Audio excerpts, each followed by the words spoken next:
एक छोटे से गांव में सावित्री देवी नाम की एक सास रहती थी, जिनका बेटा रमेश अपने काम की वजह से शहर में रहता था।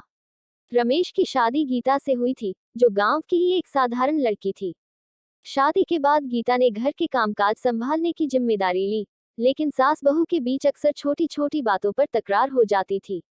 सावित्री देवी को लगता था कि गीता उनके बेटे को उनसे दूर कर रही है, जबकि गीता यह समझने की कोशिश करती रहती थी कि आखिर सास को किस बात की तकलीफ है।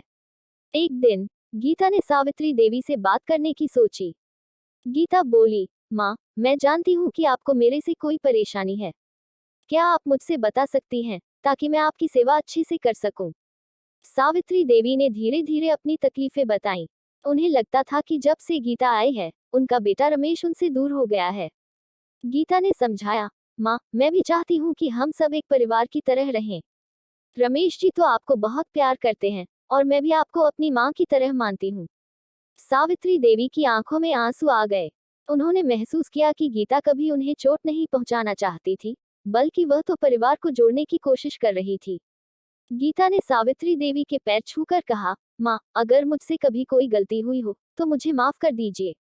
सावित्री देवी ने गीता को गले लगा लिया और कहा, बेटी, मैंने तुम्हें गलत समझा।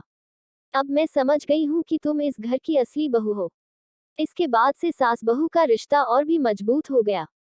दोनों ने एक दूसरे का साथ दिया और घर को प्रेम और समझदारी से संभाला। सावित्री देवी ने गीता को अपनी बेटी की तरह अपनाया, और गीता ने भी सास को अपनी मां का दर्जा दिया। इस तरह सास बहू के बीच एक अनमोल रिश्ता बना, जो प्यार, समझ और समर्पण पर आधारित था।